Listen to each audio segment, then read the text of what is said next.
I never imagined I'd come home from work and find strangers sleeping in the bedroom I'd been paying for. For a second, I honestly thought I had walked into the wrong house. The bedroom door was open. My dresser drawers were empty. My clothes were stuffed into black garbage bags piled in the hallway. Two adults I'd never met were unpacking their suitcases onto my shelves as if they'd lived there for years. One of them looked up and smiled. "Oh, you must be her son." I stood there speechless. "My mom's son," I finally said. "What are you doing in my room?" Before either of them could answer, my mother walked out of the kitchen carrying a tray of iced tea, smiling like she was hosting a family reunion. "There you are," she said cheerfully. "I was wondering when you'd get home." I looked from her to the strangers and back again. "What is this?" She barely glanced at the garbage bags holding everything I owned. "My friend Linda's adult children needed a place to stay for a while. They just got into town." I waited for the rest of the explanation. It never came. "So, why are they in my room?" She shrugged as though the answer was obvious. "Because it's the biggest bedroom." I stared at her. "I pay rent for that room. And nobody even asked me." She set the tray on the table and folded her arms. "It's my house." The words landed harder than I expected. "I decide who gets which room." For a moment, I couldn't even process what she had said. Living at home at 23 hadn't been part of my long-term plan, but it worked for both of us. I wasn't living there for free. Every month, I transferred rent directly into my mother's account before the due date. I paid the entire electricity bill, covered her phone plan, contributed to the internet, and bought groceries whenever the refrigerator started looking empty. I never complained. Whenever something broke, I fixed it. Whenever a bill was due, I paid it. Whenever my mom needed help, I was the first person she called. I thought that meant something. Apparently, it didn't. I pointed toward the garbage bags. "You packed my things without even calling me?" "I didn't think it was a big deal," she replied. "You'll manage." "Where exactly am I supposed to sleep?" She opened the tiny storage room beside the laundry area. I cleared enough space for an air mattress. I actually laughed because I couldn't believe she was serious. "I pay for an actual bedroom." She rolled her eyes. "You act like you're doing me some huge favor because you help with bills. You're my son. Family helps family." Her friend's children avoided eye contact. One quietly muttered, "We didn't know this was your room." My mother answered before I could. "It's fine. He'll get over it." That was the moment something inside me finally broke. Not because I lost a bedroom. Because I realized the money I contributed every month had bought convenience for everyone else. But it had never earned me even the smallest amount of respect. Looking back, I should have seen it coming. The bedroom wasn't the real problem. It was simply the first time my mother stopped pretending that my sacrifices mattered. For years, I'd been the dependable one. If the electricity bill was higher than expected, I covered it without a second thought. If the refrigerator was empty before payday, I filled it. When my mom complained about rising costs, I quietly picked up another expense because I knew she was struggling. At least, that's what I believed. The truth was, she had slowly turned my help into an expectation. She never asked if I could afford it anymore. She simply assumed I'd handle whatever needed paying. Every month, there was another reason why she couldn't contribute as much as she'd planned, and every month I convinced myself that family looked after each other. What I didn't realize was that the support only flowed in one direction. My older sister, Melissa, had never been expected to make the same sacrifices. She lived across town with her husband, yet somehow every family gathering revolved around making life easier for her. If she needed money, my mom found it. If she canceled plans at the last minute, everyone understood. If she forgot a birthday or holiday, excuses were made before anyone could criticize her. Meanwhile, if I arrived home late because of work, I was accused of caring more about my job than my family. It became so normal that I stopped noticing the double standard. Whenever relatives praised me for being responsible, my mom would smile and say, "He's always been the easy child." At first, I thought it was a compliment. Eventually, I realized it meant something very different. Being the easy child meant my feelings could be ignored because I wasn't likely to complain. It meant I could be counted on to solve problems without expecting gratitude.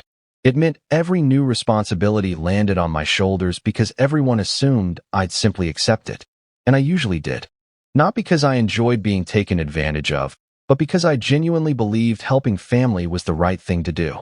My mother knew that. She also knew I hated conflict. Whenever I questioned something that felt unfair, She'd sigh dramatically and remind me of everything she'd done while raising me. Somehow, every conversation ended with me apologizing for asking a reasonable question.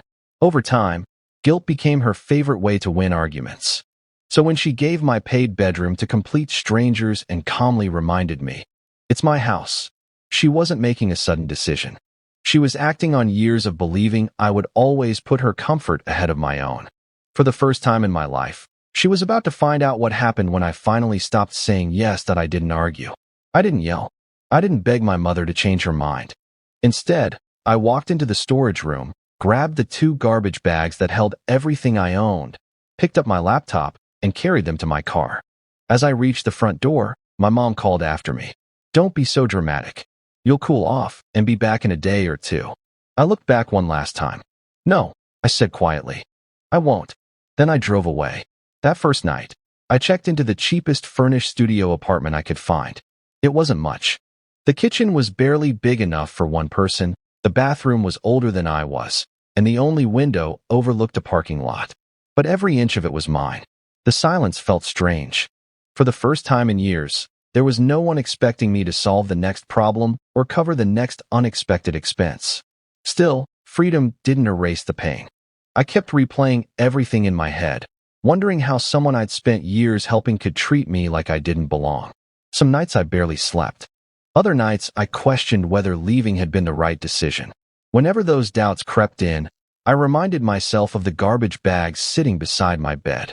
That was all the proof I needed. The very next morning, I opened my banking app and started making changes. I canceled every automatic payment connected to my mother's household. The electricity bill, her phone plan, my contribution to the internet, and the monthly transfers I'd labeled simply as home. Then I created a budget that was focused on my future instead of someone else's. I picked up extra weekend shifts at work and started taking free online courses in budgeting, investing, and career development. Instead of spending evenings worrying about problems I couldn't fix, I spent them building skills that could open new opportunities. Little by little, my savings began to grow. My apartment never became luxurious, but it became something far more valuable. It became a place where I didn't have to earn the right to exist. For the first time in years, I wasn't just paying for a room. I was building a life that no one could take away from me. It didn't take years for reality to catch up with my mother. It took just over a month. The first sign came as a voicemail. "I think there's been some kind of mistake with the electric company," my mom said, trying to sound calm. "Give me a call when you get a chance." I listened to it once, then put my phone back in my pocket. A few days later, there were 3 more messages. Then 10. By the end of the week, my phone showed dozens of missed calls, not just from my mother, but from my aunt, my uncle, and even cousins who hadn't spoken to me in months. The text messages all sounded strangely similar. Asterisk, "Your mom really needs you." Asterisk, asterisk, "Family shouldn't stay angry this long." Asterisk, asterisk, "Just be the bigger person." Asterisk, not one of them asked what had actually happened. Not one of them asked why I had left. Curious, I finally answered my aunt's call. She sighed dramatically before saying, "Your mother's having such a hard time." The electricity was almost disconnected, her phone service was suspended, and she's behind on several bills. She's embarrassed, and she needs your help. I asked one simple question. "Who's been paying those bills all this time?" Silence. A few seconds later she admitted, "Well, you were." Exactly. Another week passed before my mother finally texted me herself. Asterisk, "Can we please talk? I think we've both said things we regret." Asterisk, I stared at the message for a long time. Not once did she mention giving away my room. Not once did she apologize for packing my belongings into garbage bags. Not once did she admit that treating me like I didn't belong was wrong. Instead, she wrote one more sentence. Asterisk, "The room is empty again.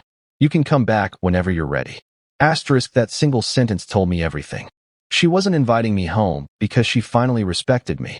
She was inviting back the person who had quietly kept her household running. For the first time, I realized her apology wasn't about losing her son. It was about losing the one person she thought would never stop paying. A few days after my mother's message, I agreed to meet her. Not because I was ready to move back, because I wanted one honest conversation. When I pulled into the driveway, several cars were already parked outside. My aunt, uncle, my sister Melissa, and a few other relatives were sitting in the living room. The moment I walked in, every conversation stopped. My mother forced a smile. "I'm glad you came." I remained standing. "You said you wanted to talk." Before she could answer, my uncle spoke up. "Your mom has admitted things got out of hand. She's willing to let you have your room back. Isn't it time everyone moved on?" I looked around the room. So that's what everyone thinks this is about. No one answered. I reached into the folder I'd brought with me and placed several printed bank statements on the coffee table. "Before anyone tells me to move on, I'd like you all to see something." One by one, they looked through the pages. Monthly rent transfers, electricity payments, phone bills, internet payments, grocery receipts, repair invoices. Every expense I'd quietly covered for more than 3 years was documented with dates and payment confirmations. The room fell silent. My aunt slowly lowered the papers. I had no idea. I turned to my mother. "Did you tell everyone I was paying for all of this?" She looked down at the floor. "No. So when you told them I abandoned you, you left out the part where you packed my belongings into garbage bags and gave away the room I was paying for." No one interrupted. Even Melissa, who usually defended our mother, looked uncomfortable. Finally, my uncle cleared his throat. "Is that true?" My mother nodded almost imperceptibly. "I didn't think he'd actually leave," she whispered. Those words hit harder than any apology could have. She hadn't expected me to choose self-respect over guilt. She had expected me to come back, keep paying the bills, and pretend nothing had happened. I gathered the papers and slipped them back into the folder. "I didn't leave because of the room," I said quietly. "I left because the moment you decided I didn't deserve respect in a home I helped support, you made it clear I wasn't family when it mattered." No one argued. For the first time, the truth spoke louder than the stories my mother had been telling. And for the first time in years, I walked out of that house with nothing left to prove that I never moved back. A month after that meeting, I signed the lease on a larger apartment across town. It wasn't extravagant, but every bill was in my name. Every piece of furniture had been chosen by me, and every room reminded me that I had built this life on my own. The silence that once felt lonely had become peaceful. Over the following months, the phone calls grew less frequent. My aunt eventually apologized for believing only one side of the story. My uncle admitted he should have asked questions before judging me. Even Melissa called one evening to say she finally understood why I had walked away. The hardest apology came from my mother. She asked if we could meet for coffee. When we did, she looked older than I remembered. "I kept thinking you'd come back," she said quietly. "I never imagined you'd actually leave." I believed her. That was the tragedy of it all. She had become so used to my patience, my generosity, and my willingness to put everyone else first that she assumed I would always accept being treated as less important. "I can't change what happened," she said, tears filling her eyes. "No," I replied gently, "but we can both learn from it." I didn't move home, and I didn't start paying her bills again. Instead, we slowly rebuilt a relationship with something that had been missing for years: boundaries. Not every family relationship returns to what it once was, and sometimes that's for the best. Forgiveness doesn't always mean restoring the same role you once played. Sometimes it simply means letting go of the anger while refusing to repeat the pattern. Looking back, losing my room wasn't the worst thing that happened to me. It was the moment that forced me to recognize my own worth. Walking away wasn't an act of revenge. It was an act of self-respect. The greatest lesson I learned is that love and support should never require you to surrender your dignity.